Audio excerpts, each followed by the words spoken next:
Tonight on NewsWatch 12 at 6, California continues to face the raging fires across Los Angeles. We have the latest details and what officials say they're anticipating. And here in Medford, 2 businesses went up in flames, stopping traffic and cutting power in the area. Plus, Governor Kotek extending the homelessness emergency executive order today. What you need to know and more coming up right now on NewsWatch 12 at 6. Live, local, late breaking. This is NewsWatch 12 at 6. Take a look at the smoke rising into the Medford sky this afternoon after a 3-alarm fire calls in several agencies downtown. The area lost power for several hours. 10th Street temporarily closed between Riverside and Fur, but has since reopened. We want to thank you for joining us for NewsWatch 12 at 6. I'm Haley Gravitt. The structure fire broke out just after 12 p.m. today. It was upgraded to a 3-alarm fire shortly after that original call came in. NewsWatch 12's Samantha Cadera was at the scene today. She's joining us live with the latest information. Sam, were any businesses impacted by the flames? Yeah, well, Haley, from what I can tell and from what I know, it started in the Medford mattress warehouse and spread into Buttercloud Cafe. I'm not sure how much damage has been reported yet, but we do know that East 10th Street has been reopened and traffic is flowing. There's still part of Front that is stopped because crews are still working, but I'm going to step out of the way so you can see. The smoke still kind of coming up from 3rd Street. Short all of that, and they're still fighting. But I want you to take a look and see the flames from earlier today.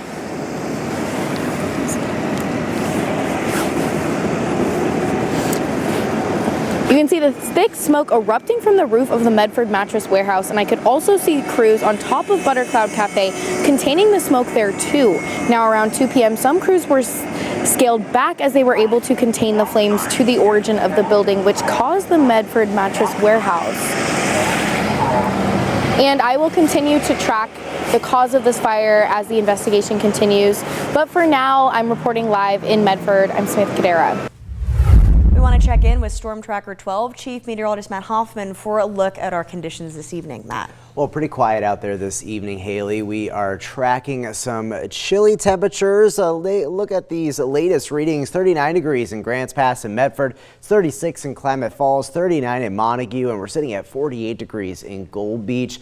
We do have some reduced air quality. That stagnant weather pattern continues in the region. Moderate air quality in Medford, Grants Pass, Wairika, the Basin as well, and into the Illinois Valley for Cave Junction. Happy Camp also reporting some moderate air quality.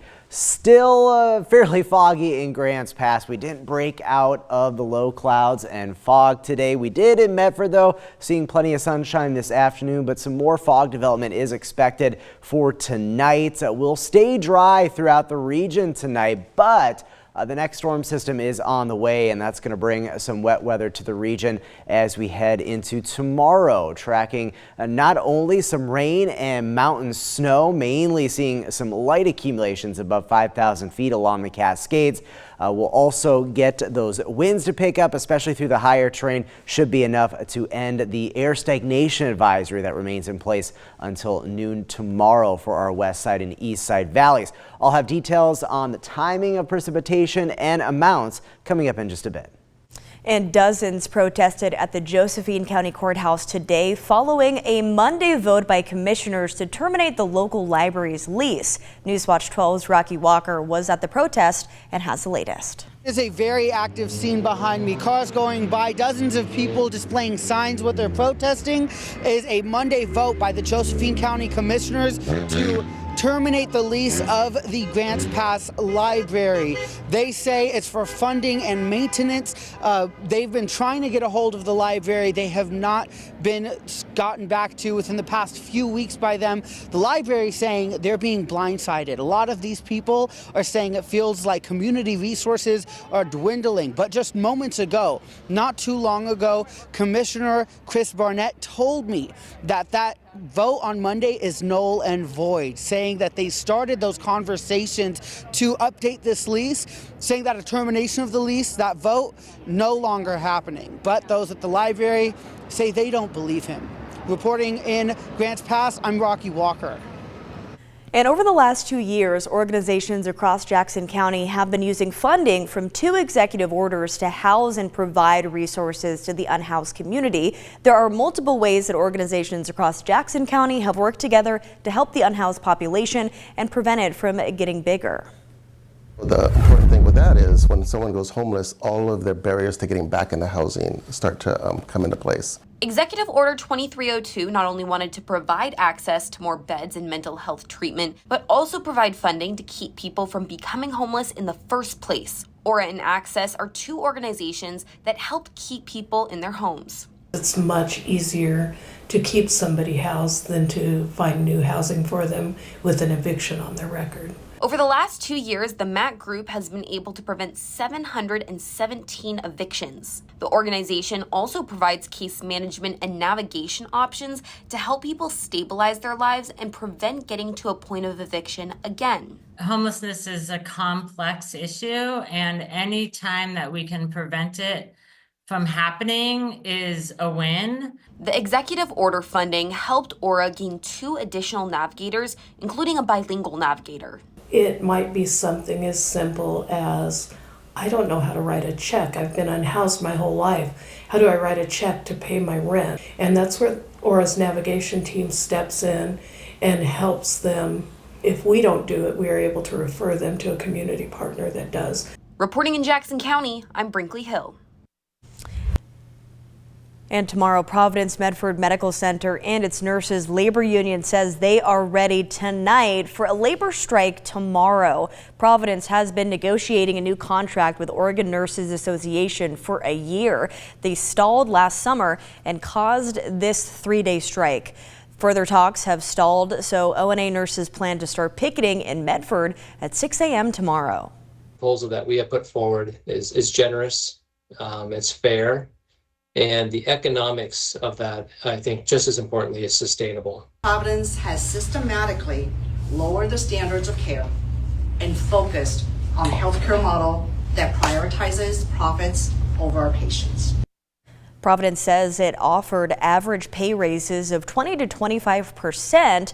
ONA want 34%. Providence says replacement nurses are ready to maintain its services. That strike happening tomorrow at 6 a.m. and NewsWatch 12 will be there. On to a scam alert. The Klamath County Board of Commissioners is warning residents about a billing scam. They say fraudulent invoices might be sent to residents that claim to be from the county. The board is telling people to call the county directly at the number seen here on your screen if you want to check if an invoice is real. We have an update for you this evening. The Josephine Community Transit team confirmed today that bus users will be unaffected following yesterday's fire. We brought you that breaking news regarding the electric bus that caught fire while charging. JCT operates a fleet of 26 vehicles, including 4 electric vehicles. The 3 other electric vehicles were taken out of service as a precaution, pending the completion of a full investigation. Welcome back to In the Garden. I'm joined with our Grange Co-op expert, Kira Zonka, and today we are talking about how to protect your pipes during the winter. I know we've been seeing a lot of freezing temperatures lately, so what do people need to start doing? Yeah, super important to protect your pipes during the winter time, to protect from freezing and exploded pipes. So a few, inexpensive products, and we can help prevent those things from happening. So what do each of these do? So these are your faucet protectors for your on-off valves on the top. You just slide those over the top and it will protect the top of the spigot, and then you put these down over the bottom line that runs into the underground system, and that keeps everything that's above ground from freezing and protecting, and also helps protect the lines underground because you're not having that freeze go down and reach underground. So Good to know. And what about these guys? So, and then these are great for people who have irrigation systems that are above ground and don't necessarily have the option to be able to pull their irrigation system for the wintertime. They have, you know, livestock, animals, whatever it may be that's out there that they're running that they still have to have water to.